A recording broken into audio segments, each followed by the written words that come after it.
ابتدا ہے،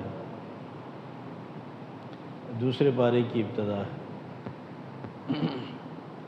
بس یہ الفاظ جیسے پہلے ترتیب ہماری تھی صرف وہی لکھے گئے ہیں جو ان آیات میں نئے ہیں، جو پہلے پارے میں الفاظ گزرے ہیں اور وہ ان آیات میں جو پھر بار رپیٹ ہوئے ہیں وہ یہاں نہیں لکھے گئے، جب ترجمہ کریں گے اس میں آ جائیں گے۔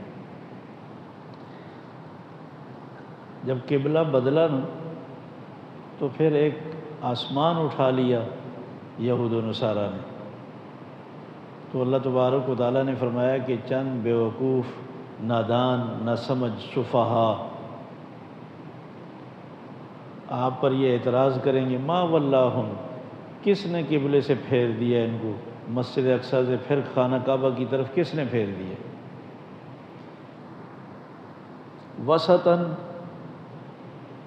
وسطاً کے ویسے معنی ہوتے ہیں درمیانہ، لیکن یہاں افضل کے معنی میں، افضل کے معنی میں بھی یہ لفظ آتا ہے، اور معتدل کے معنی میں بھی یہ استعمال ہوتا ہے درمیانہ، کیونکہ اسلام اور شریعت کے اعتبار سے جو ہمیں احکامات دیے گئے نا، ہم ساری امتوں سے درمیانے ہیں، اس اعتبار سے کہ پہلے امتوں کو احکامات سخت دیے گئے تھے، ان کو زکوٰۃ مال کا چوتھا حصہ نکالنا فرض تھا اور ہمیں 40واں۔ ان کی توبہ پہلے پارے میں پڑھی ہے نا کہ خون بہانے سے، جان قربان کرنے سے توبہ قبول ہوتی تھی۔ جو شرک میں لگ گئے تھے، موسیٰ علیہ السلام کو طور پر گئے تھے تو واپس آئے تو فرمایا ہاں قتل کے لیے تیار ہوتے ہیں تو ہم توبہ قبول کرتے ہیں، مگر ہماری توبہ رونے سے، اور فرمایا اگر رو نہ سکیں تو رونے کی شکل بنائیں تب بھی قبول کر لو۔ ان کے ہاں کپڑا ناپاک ہو تو کاٹنا پڑتا تھا، ہمارے ہاں کپڑا دھونے سے بھی پاک ہو جاتا۔ تو اللہ تعالیٰ نے کتنی آسانیاں فرمائی ہیں۔ ان کے ہاں عبادت صرف عبادت خانے میں ہوتی تھی، ہمارے ہاں اگر کوئی مسجد میں نہیں آ سکتا، کوئی وجہ ہے، عذر ہے، جہاں مرضی ہے پڑھ لے ہو جائے گی۔ قربانی وہ نہیں کھا سکتے تھے، ہمیں اجازت ہے کھانے کی، مالی غنیمت ان کے لیے حلال نہیں تھا، ہمارے لیے حلال ہے۔ مٹی سے وہ پاکی حاصل نہیں کر سکتے تھے، ہمیں حکم ہے اگر پانی استعمال نہ کر سکیں تو تیمم۔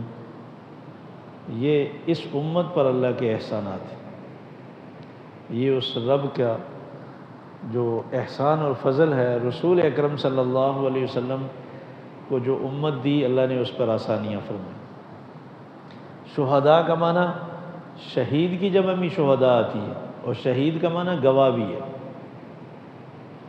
تو یہاں فرمایا کہ تمہیں ہم نے پچھلی امتوں پر گواہ بنایا۔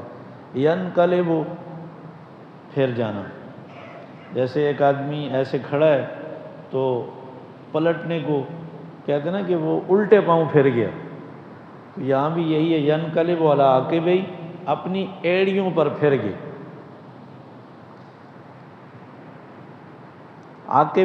عقب کہتے ہیں، ویسے پیچھے والی طرف کو کہتے ہیں عقب، اردو میں بھی استعمال ہوتا ہے، فلاں چیز فلاں بلڈنگ کے عقب میں دیکھی۔ ہماری اردو بھی اب خال خال رہ گئی ہے، ایسے مشکل الفاظ معاشرے میں بولے ہی نہیں جاتے، تو ایڑیوں کو کہا جاتا ہے۔ ایک حدیث میں آتا ہے کہ آپ صلی اللہ علیہ وسلم نے فرمایا ویل للعقاب من النار۔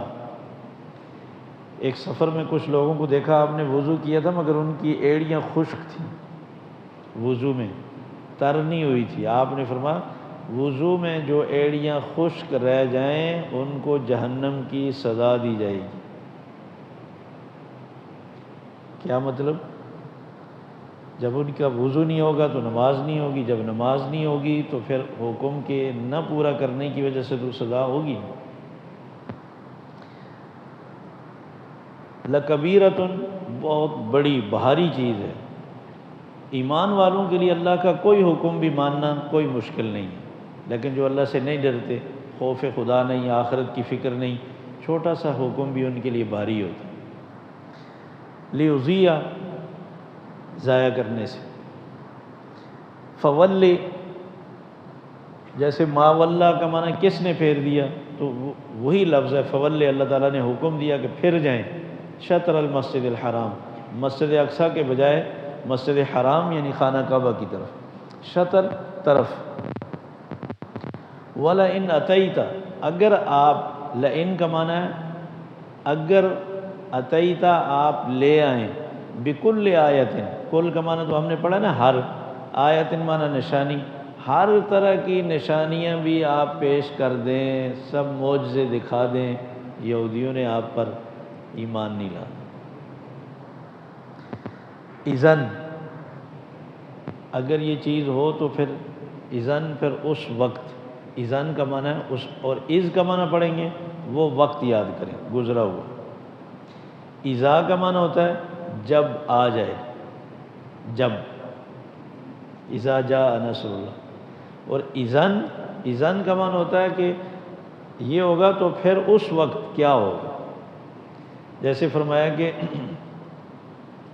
وَلَا تَدْعُ مِن دُونِ اللَّهِ مَا لَا يَنفَعُكَ وَلَا يَضُرُّكَ فَإِنَّكَ فَإِذًا مِّنَ الظَّالِمِينَ، آپ اللہ کے علاوہ ایسوں کو مت دعاؤں میں پکاریں جو نفع نقصان کا اختیار نہیں رکھتے، اگر پکاریں گے تو آپ ظالم ہوں گے، اللہ کو چھوڑ کر آپ ان کو پکار رہے ہیں۔ سورہ یونس کا آخری رکوع۔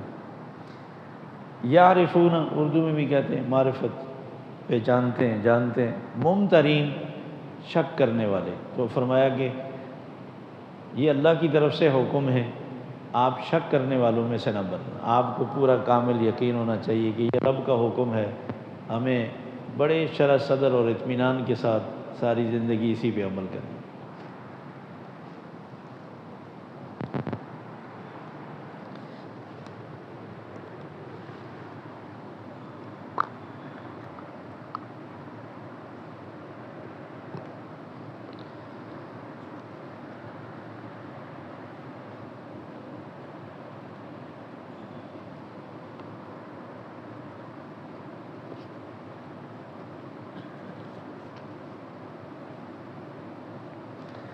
اعوذ باللہ من الشیطان الرجیم، بسم اللہ الرحمن الرحیم۔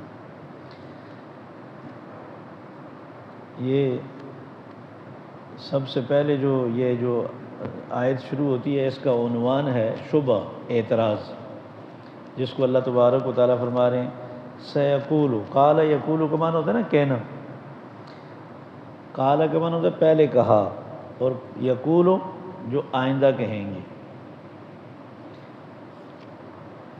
سین لگ جائے نا تو پھر اس کا معنی ہوتا ہے آئندہ جو کہیں گے بہت دیر سے نہیں، بہت جلد کہیں گے، بہت جلد چند نادان بیوقوف ناس، کون؟ الناس کی معنی کیا ہے؟ لوگ، وہ کیا بیوقوف لوگ ہیں جن کو اللہ کہہ رہے ہیں بیوقوف ہیں، نادان ہیں، جو دین پر، شرعی احکامات پر شبہات، اعتراضات کرتے ہیں۔ یہودیوں کا کام ہی یہی ہے، ہمیشہ اسلامی احکامات میں رسول اکرم صلی اللہ علیہ وسلم کی طرف سے جو تعلیمات دی گئی ان میں شکوک و شبہات پیدا کرتے ہیں تاکہ مسلمان دین سے بددل ہو جائے۔ تو عنقریب چند نادان بیوقوف لوگ کہیں گے، من الناس، یہ پورے دنیا کے لوگ نہیں کہا، من الناس، کچھ، یہ من کا معنی ہوتا ہے کچھ لوگ کہیں گے، ما ولاہم، کس چیز نے پھیر دیا ان کو، عن قبلتہم، ان کے قبلے سے، کون سے قبلے سے؟ التی کانوا علیہا، جس قبلے پر یہ عمل کر رہے تھے، یعنی جس قبلے کی طرف منہ کر کے نماز پڑھ رہے تھے، یعنی مسجد اقصی۔ تو اب اللہ نے جواب دیا، قل، کیا معنی کریں گے؟ آپ کہہ دیجیے، کس کو کہا جا رہا ہے؟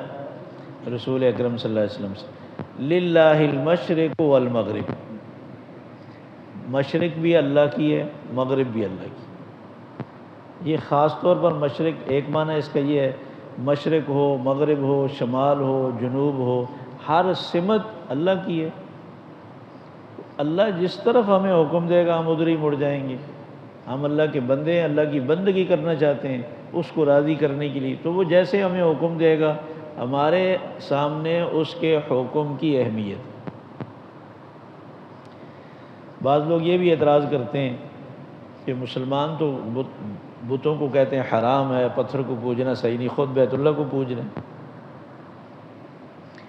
کون بیت اللہ کو پوجتا ہے؟ کوئی بھی بیت اللہ کو نہیں پوجتا۔ یہ تو اللہ کا حکم ہے کہ بیت اللہ کی طرف مڑ کر اللہ کی عبادت کریں۔ بیت اللہ کو پوجنے کا مطلب تو یہ ہے کہ ہم اس کا بلاغ اگر وہاں سے مل جائے تو پھر ہم جہاں اس کو لیے پھریں تو اس کو سجدہ کرنا شروع کر دیں، ایسا تو کوئی بھی نہیں ہے۔ بیت اللہ اللہ کی ایک سمت متعین کی گئی ہے، اس کا ایک نشان ہے کہ ہم نے اس طرف مڑنا ہے۔ تو بیت اللہ سے ہم نہیں مانگتے، بیت اللہ کی طرف مڑ کر اللہ سے مانگتے ہیں۔ اور بیت اللہ کی اہمیت صرف اس لیے ہے کہ اللہ تعالیٰ نے ہمیں ایک رخ بتایا کہ اس طرف مڑے،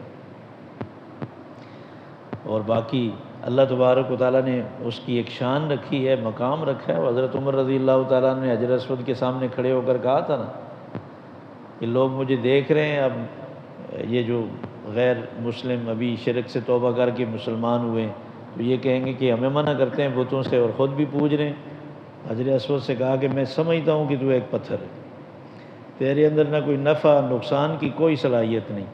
اللہ کی قسم، میں نے اگر رسول اللہ صلی اللہ علیہ وسلم کو بوسہ دیتے ہوئے نہ دیکھا ہوتا میں کبھی بوسہ نہ دیتا۔ میں اپنے نبی کی سنت سمجھ کر بوسہ دے رہا ہوں، نفع نقصان تو میرے رب کے حکم میں۔ کتنی خوبصورت توحید بتائی۔ تو دوسرا مطلب یہ ہے، مسجد اقصیٰ کا جو مشرقی حصہ ہے وہ ہے عیسائیوں کا قبلہ، اور جو مغربی حصہ ہے وہ ہے یہودیوں کا قبلہ۔ یہ دونوں کا قبلہ ایک نہیں ہے، ایک کا مشرقی حصہ ہے عیسائیوں کا اور یہودیوں کا مغربی حصہ ہے۔ تو اللہ تبارک و تعالیٰ نے فرمایا مشرق ہو تو وہ بھی اللہ کا ہے، مغرب ہو تو وہ بھی اللہ کا ہے۔ تو اللہ تعالیٰ جس کی طرف حکم دے، یہدی من یشاء الی صراط مستقیم، اللہ رہنمائی کرتا ہے جس کی چاہتا ہے سیدھے راستے کی طرف۔ سیدھا راستہ کس کا معنی ہے اور الہ کے کیا معنی ہے؟ الی صراط مستقیم، طرف۔ یہ تو جواب دیا اللہ تعالیٰ نے اس اعتراض کا اور شبہ کا۔ اب اللہ تعالیٰ نے اس کی تفصیلی وجہ بتائی ہے کہ ہم نے خانہ کعبہ کو کیوں قبلہ بنایا۔ وَكَذَلِكَ جَعَلْنَاكُمْ أُمَّةً وَسَطًا، جس طرح ہم نے اس امت کو افضل امت بنایا تو اسی طرح قبلہ بھی افضل قبلہ بنایا۔ خانہ کعبہ پوری دنیا کا درمیان ہے، ایک ناف ہے اس زمین کی، سنٹر ہے۔ تو جس طرح اس امت کو درمیانی امت بنایا تو ان کا قبلہ بھی ہم نے زمین کا سنٹر درمیانی حصے کو بنایا، جو مرکز ہے ساری دنیا کا۔ تو یہ ایک اس کی وجہ بتائی۔ اسی طرح ہم نے بنایا تمہیں امتاً وسطا، افضل امت بھی، معتدل درمیانی امت بھی، لِتَكُونُوا شُهَدَاءَ، تاکہ تم ہو جاؤ شہداء، گواہ، علی الناس، لوگوں پر، وَيَكُونَ الرَّسُولُ، اور ہو رسول بھی، علیکم، تم پر، شہیداً، گواہ۔ یہ بات ذرا سمجھنے کی۔ بچپن میں ایک مولوی صاحب کو میں نے سنا کہ وہ کہنے لگے دیہات میں کہ دیکھو ہمارے گاؤں میں، دیہات میں اگر کوئی لڑائی ہو جائے، جھگڑا ہو جائے تو عدالت میں گواہ وہی گواہی دے سکتا ہے نا جو جھگڑے میں موجود ہو۔ جو یہاں موجود نہ ہو وہ گواہ بھی بنے تو لوگ اس کو گواہ نہیں مانتے، کہتے تم تھے ہی نہیں موقع پہ تو تم کیسے گواہی دے رہے ہو۔ تو انہوں نے پھر لوگوں کو یہ بات سمجھائی کہ ہمارے گھروں میں، ہمارے محلے میں، ہماری مسجد میں، ہماری شادیوں میں، ہمارے بیاہ میں، ہر تقریب میں رسول اکرم صلی اللہ علیہ وسلم ہوں گے تو گواہی دیں گے نا۔ جب وہ ہے ہی نہیں ادھر تو پھر گواہی کیسے دیں گے؟ یہ ایک انہوں نے دلیل بنا کر لوگوں کو سمجھایا، اور لوگ تو ان پڑھ تھے، انہوں نے کہا بالکل واقعی ایسے ہی ہے۔ اس کی تشریح خود رسول اکرم صلی اللہ علیہ وسلم نے فرمائی ہے۔ صحیح بخاری کی حدیث ہے، آپ صلی اللہ علیہ وسلم نے فرمایا کہ قیامت کے دن اللہ تبارک و تعالیٰ پہلے انبیاء کی امتوں سے پوچھیں گے کہ تم تک میرا پیغام پہنچا کہ نہیں؟ وہ کہیں گے نہیں۔ اللہ فرمائیں گے میں نے تمہاری طرف نبی بھیجا، نوح علیہ السلام کا بتائیں گے، ہود علیہ السلام کا بتائیں گے، صالح علیہ السلام کا بتائیں گے، مگر ان کی قومیں ہلاک ہونے والی کہ انکار کریں گے، ہمیں نہیں بتایا کسی نے۔ انبیاء کو بلائیں گے، آپ نے میرا پیغام پہنچایا کہ نہیں؟ سارے انبیاء کہیں گے یا اللہ ہم نے تو کوئی چیز چھپائی نہیں ہے، ہم نے آپ کا پورا پورا پیغام بھیجا۔ تو اللہ تبارک و تعالیٰ انبیاء سے فرمائیں گے تمہارا کوئی گواہ ہے؟ انبیاء کہیں گے ہاں۔ کون ہے؟ کہا آخری نبی محمد صلی اللہ علیہ وسلم ہمارے گواہ ہیں۔ گواہی لائیں۔ رسول اکرم صلی اللہ علیہ وسلم فرمائیں گے جی سارے نبیوں نے اپنی قوم کو آپ کا پورا پورا پیغام پہنچایا۔ تو گواہ پہ جرح بھی ہو سکتی ہے، تو پہلی امتیں جرح کریں گی کہ جس وقت ہم تھے تو یہ تو تھے ہی نہیں، یہ گواہی ہمارے خلاف کیسے دے رہے ہیں؟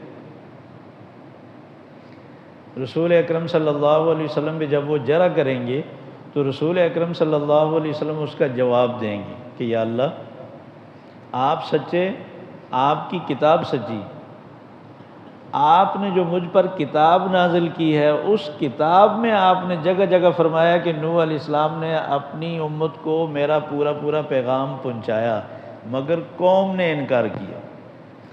ہر نبی کا آپ نے تذکرہ فرمایا کہ ہر نبی نے اپنی قوم کو پیغام پہنچایا مگر قوم نے جھٹلایا، تو میں تو اس کتاب کی بنیاد پر گواہی دے رہا ہوں۔ اس پر اللہ تبارک و تعالیٰ فرمائیں گے کہ آپ سچ فرما رہے ہیں۔ تو رسول اکرم صلی اللہ علیہ وسلم کو اللہ تبارک و تعالیٰ نے سابقہ انبیاء کے حق میں گواہ بنایا اور پہلی امتوں کے خلاف گواہ بنایا، اور اس امت کو اللہ تبارک و تعالیٰ نے پہلی امتوں کے خلاف گواہ بنایا ہے، یہ امت بھی گواہی دے گی۔ اچھا وہ کہیں گے یہ امت تو تھے ہی نہیں، تو یہ امت کہے گی ہمیں جو کتاب اللہ تبارک و تعالیٰ کی طرف سے ملی ہے اس میں تو ہم پڑھتے رہے کہ نوح علیہ السلام نے پیغام پہنچایا، ہود علیہ السلام نے، صالح علیہ السلام نے، تو قوموں نے جھٹلایا ہے۔ تو یا اللہ اس کتاب کی بنا پر ہم گواہی دے رہے ہیں۔ یہ ایسی ہے جس طرح کہ حضرت خزیمہ رضی اللہ تعالیٰ عنہ صحیح مسلم میں آتا ہے، ایک واحد صحابی تھے جن کو آپ صلی اللہ علیہ وسلم نے فرمایا جس مقدمے میں یہ اکیلا گواہی دے دے اس ایک کی گواہی پر فیصلہ کر دو۔ حالانکہ شریعت اسلام میں دو گواہ نہ ہوں تو گواہی قابل قبول نہیں ہوتی۔ یہ حضرت خزیمہ وہ ہیں، ایک یہودی نے آپ صلی اللہ علیہ وسلم سے کہا کہ میرا پیسہ، آپ نے فرمایا وہ تو میں نے دے دیے۔ اس نے کہا گواہ کون ہے؟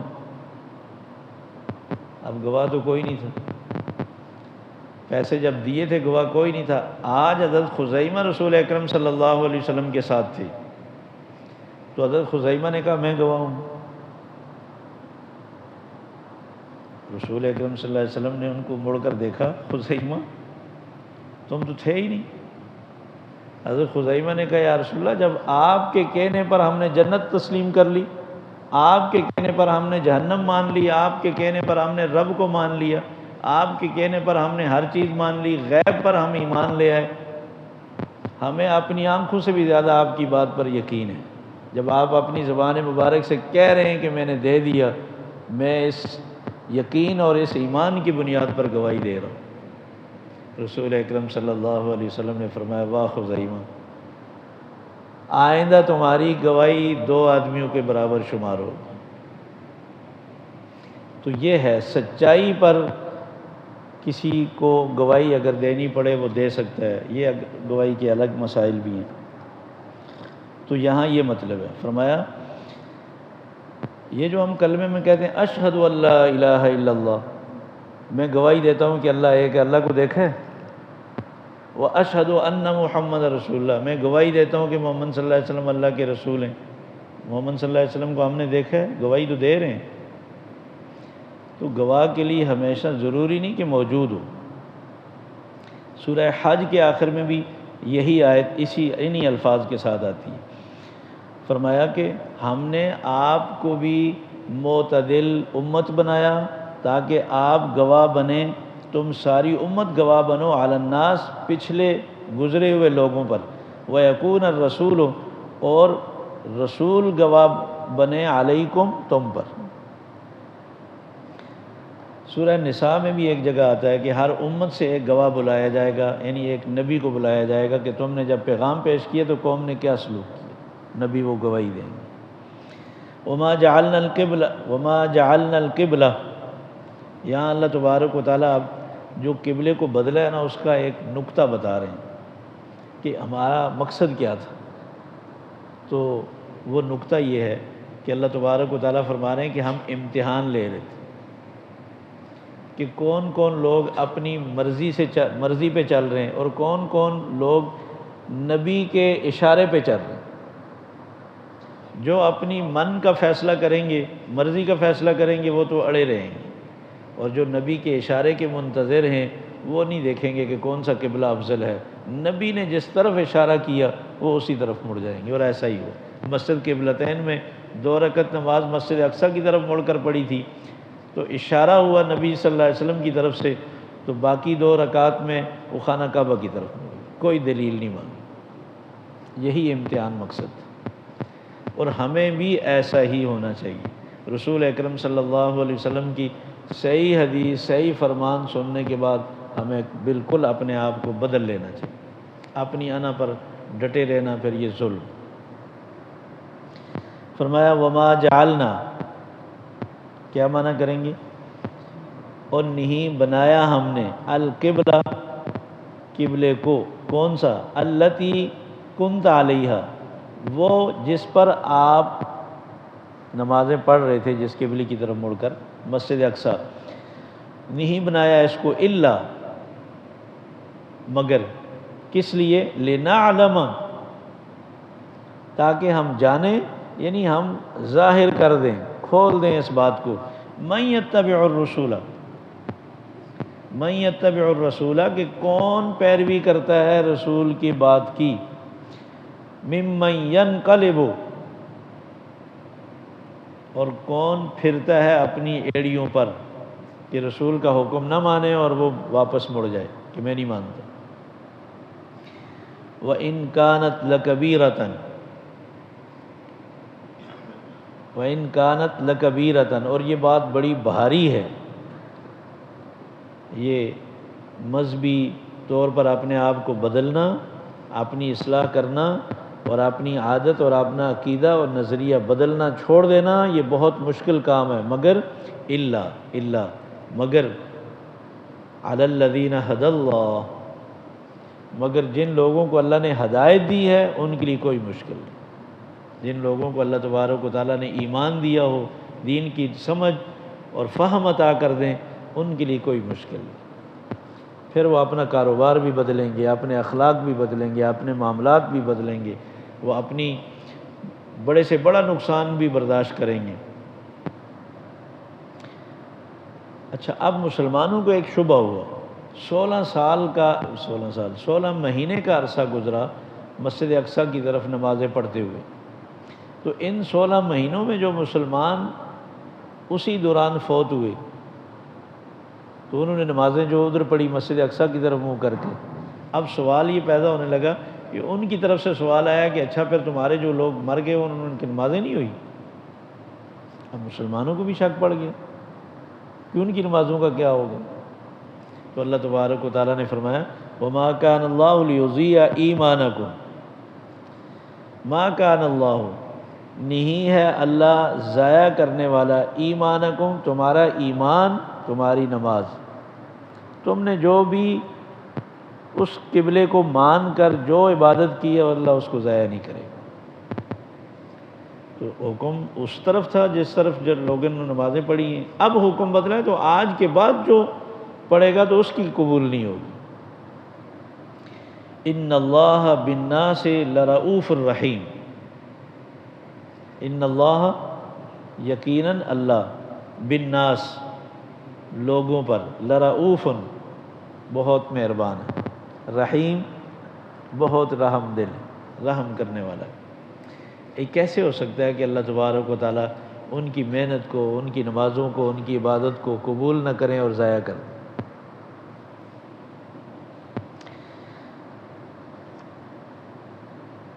پھر فرمایا قد نرا تقلب وجہک فی السماء۔ اچھا، رسول اکرم صلی اللہ علیہ وسلم کی دلی چاہت تھی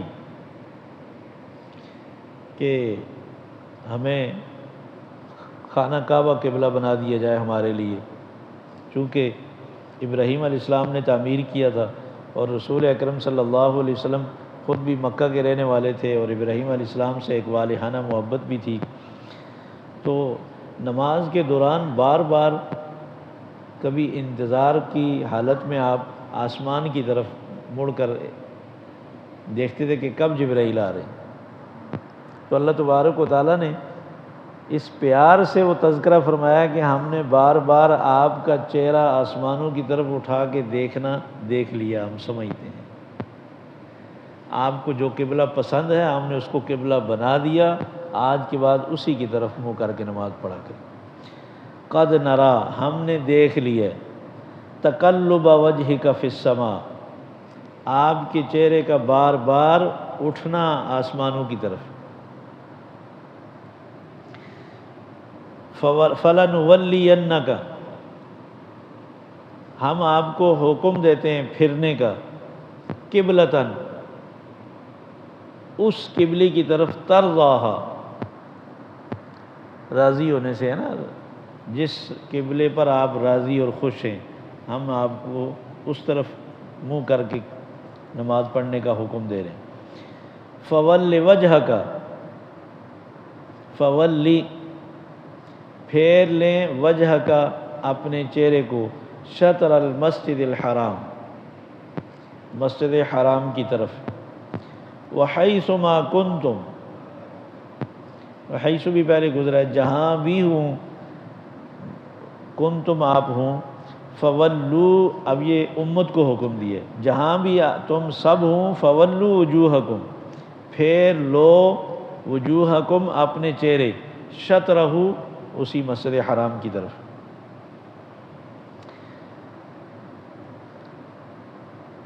ایمان والوں کو ایک تسلی دی کہ دیکھو یہ جو اعتراض کرنے والے نا، یہ تو اللہ تعالیٰ نے ان کو بیوقوف کہا ہے، بیوقوفوں کے اعتراض پہ توجہ ہی نہ دو۔ انہی یہودیوں میں اہل علم جو انصاف پسند لوگ ہیں نا، وہ سمجھتے ہیں کہ اس آخری نبی اور آخری نبی کے امتیوں کا قبلہ خانہ کعبہ ہوگا، یہ ان کی کتابوں میں لکھا ہے، وہ اس بات کے گواہ ہیں۔ فرمایا وَإِنَّ الَّذِينَ أُوتُوا الْكِتَابَ، اور یقیناً وہ لوگ جن کو کتاب دی گئی ہے، کتاب یعنی تورات اور انجیل کا علم دیا گیا ہے، لَيَعْلَمُونَ، وہ جانتے ہیں، أَنَّهُ الْحَقُّ مِن رَبِّهِمْ، کہ یہ ان کے رب کی طرف سے یہ حکم صحیح ملا ہے، اور یہی حکم ہے آخری نبی اور آخری امت کے لیے، کہ آخری نبی اور آخری امت کا قبلہ یہی ہوگا۔ یہ جو مدینہ میں آباد ہوئے نا، یہ رسول اکرم صلی اللہ علیہ وسلم سے پہلے 4 قبیلے یہودیوں کے آ کر آباد ہوئے تھے، اور انہوں نے اپنی کتابوں میں یہ پیشن گوئی پڑھ لی تھی کہ وہ آخری نبی ہجرت کر کے یہاں اس مدینہ کی بستی میں آ کر آباد ہوں گے۔ تو اس وقت یہ لوگ آ کر پہلے سے مدینہ میں آباد ہو گئے کہ آخری نبی کی آمد سے پہلے ہم یہاں ڈیرہ جما لیتے ہیں اور ان پر فوراً ہم ایمان لائیں گے۔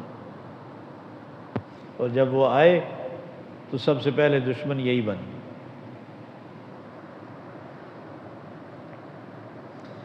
فرمایا وَمَا اللَّهُ بِغَافِلٍ عَمَّا تَعْمَلُونَ، کیا معنی ہوگا؟ وَمَا اللَّهُ، اور نہیں ہے اللہ، بِغَافِلٍ، بے خبر، عَمَّا يَعْمَلُونَ، اس سے جو کچھ وہ کر رہے ہیں۔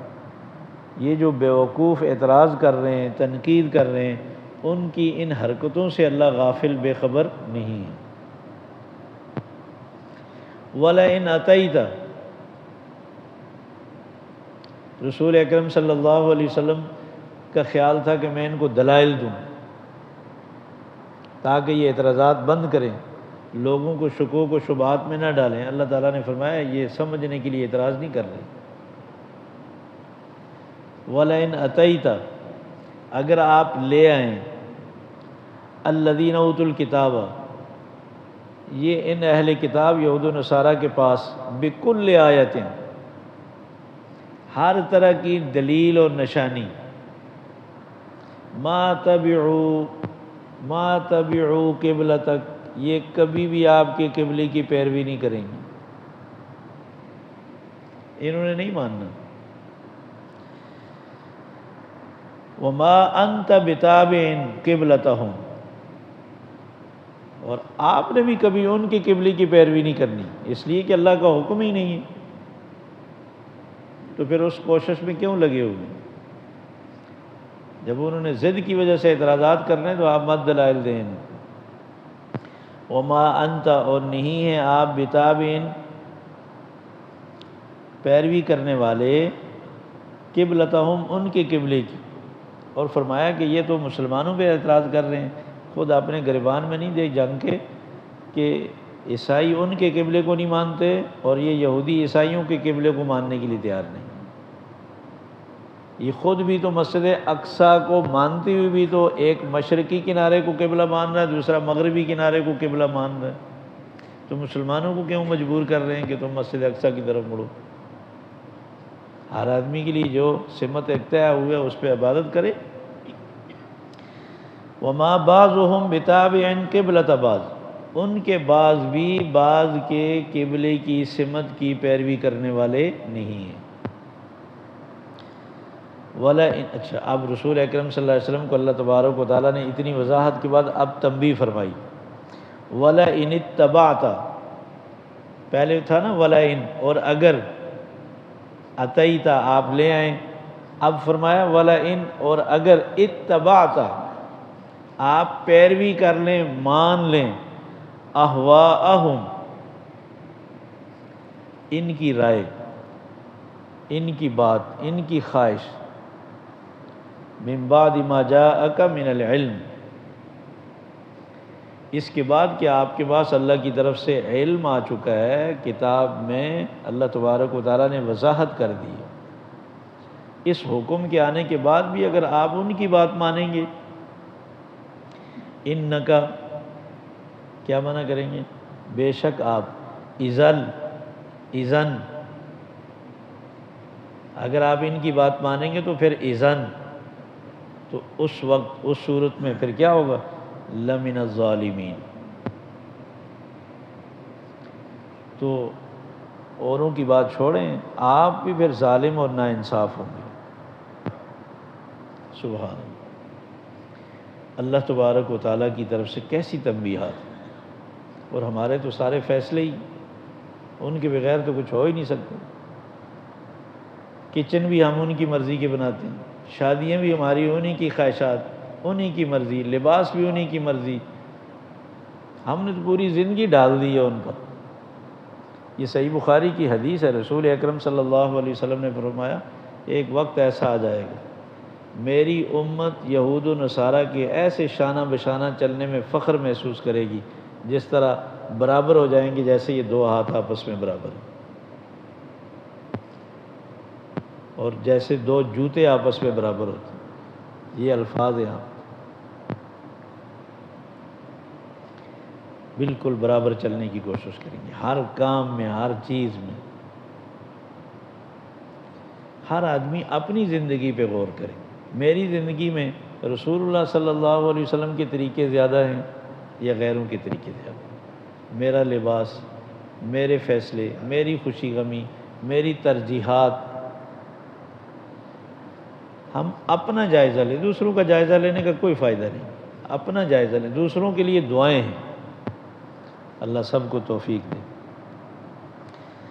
اور رسول اکرم صلی اللہ علیہ وسلم کو اللہ تبارک و تعالیٰ نے تنبیہ فرمائی کہ جب قرآن مجید میں ایک وضاحت اللہ کی طرف سے آ چکی ہے، اب آپ کا میلان جھکاؤ ان کی طرف نہیں ہونا چاہیے۔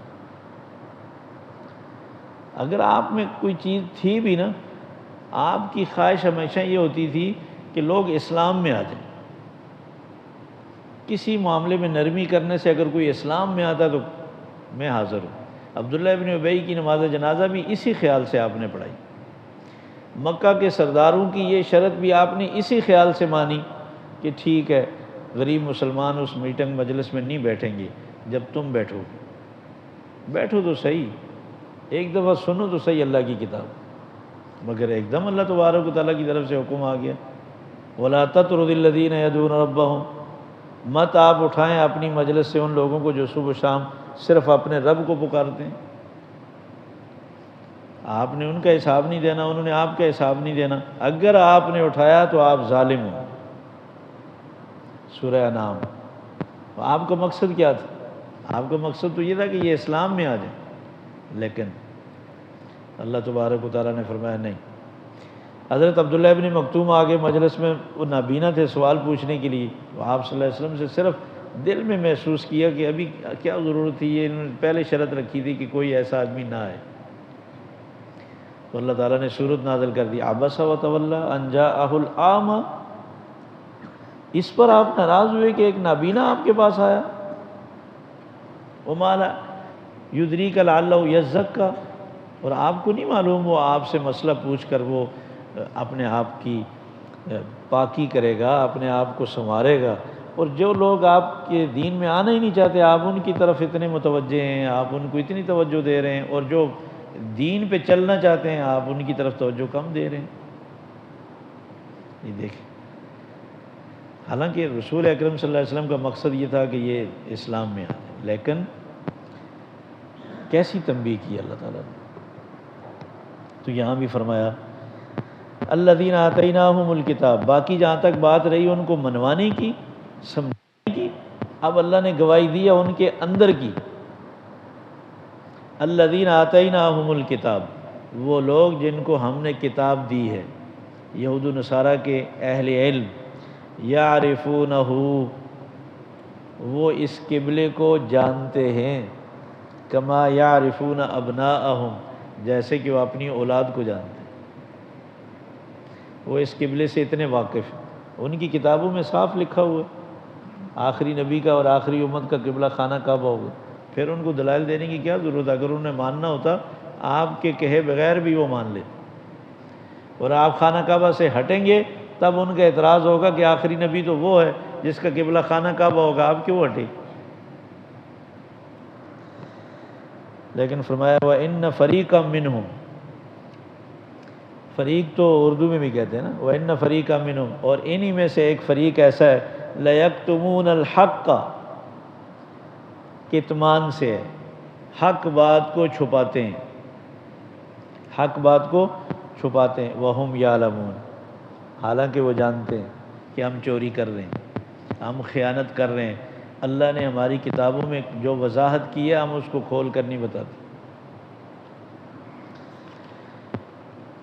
الحق من ربک، اور وہ جانتے ہیں یہ بات کہ یہ حکم آپ کے رب کی طرف سے ہے، فلا تکونن من الممترین، تو لہٰذا آپ لوگ بھی شک کرنے والوں میں سے نہ ہوں کہ پتہ نہیں وہ قبلہ ٹھیک ہے یا یہ قبلہ ٹھیک ہے، نہیں، یہی قبلہ ٹھیک ہے جس کا اللہ نے حکم دیا۔ پہلے انبیاء علیہ والسلام نے مسجد اقصیٰ کی طرف منہ کر کے نمازیں پڑھی ہیں، ان کا قبلہ تھا، ان کو اللہ تعالیٰ نے حکم دیا تھا، ٹھیک کیا انہوں نے۔ ہمیں اللہ نے حکم یہ دیا ہے، ہم ٹھیک اس کی طرف منہ کر کے نماز پڑھ رہے ہیں، یہی قبلہ ہے، یہی افضل ہے، جیسے یہ امت افضل ہے ایسے اس امت کا قبلہ بھی افضل ہے۔ تو اللہ تبارک و تعالیٰ نے بڑا بار بار اس حکم کو دہرایا اور تاکید کی، تاکہ مسلمانوں کے دل میں جو شکوک و شبہات یہ لوگ پیدا کر رہے ہیں، یہ شکوک و شبہات باقی نہ رہیں۔ اللہ تعالیٰ ہمیں صحیح سمجھنے کی، عمل کی توفیق نصیب فرمائے۔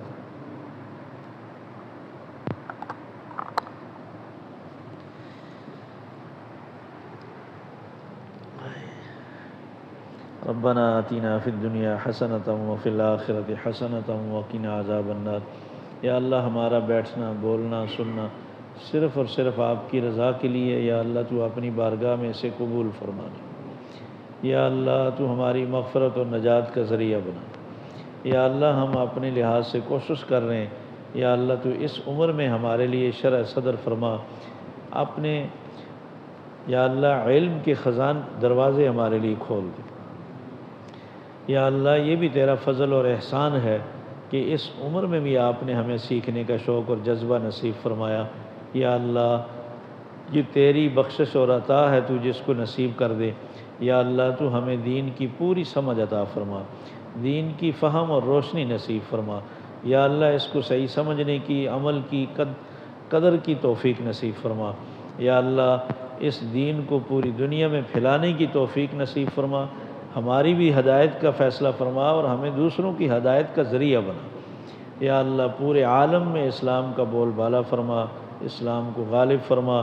یا اللہ جو لوگ اسلام کے غلبے کی محنت کر رہے ہیں، یا اللہ تو ان کی محنت کو قبول فرما، ان کی مدد فرما۔ یا اللہ ان کی محنت میں ہمارا حصہ فرما۔ پوری دنیا میں دین کے غلبے کی محنت کرنے والوں میں جو لوگ دشمنوں کی جیلوں میں بند ہیں، یا اللہ تو ان کی رہائی کے فیصلے فرما۔ یا اللہ تو ان کی جان مال آبرو کی عزت اور یا اللہ تو حفاظت فرما۔ یا اللہ غزہ اور فلسطین کے مسلمانوں کی مدد فرما۔ یا اللہ دنیا کی جس خطے میں مسلمان صرف کلمہ پڑھنے کی وجہ سے مظلوم ہیں، یا اللہ تو ان کی حفاظت فرما، ان کی ایمان کی حفاظت فرما، ان کی جان کی حفاظت فرما۔ یا اللہ سب دنیا کے ہر انسان کو آزادی کی نعمت نصیب فرما۔ یا اللہ تو ہمیں ہدایت پر استقامت نصیب فرما، ہمارا خاتمہ ایمان پر فرمانا۔ یا اللہ حاضرین کی جتنی بھی نیک مرادیں ہیں، تم آج اپنے فضل سے یا اللہ سب کی نیک مرادوں کو یا اللہ پورا فرما۔ یا اللہ سب کی تمام پریشانیوں کو اپنے فضل سے دور فرما، دنیا اور آخرت کی ذلت اور رسوائی سے یا اللہ سب کی حفاظت فرما۔ اللہم صلی وسلم علی محمد وآلہ واصحابہ اجمعین برحمتک یا ارحم الراحمین۔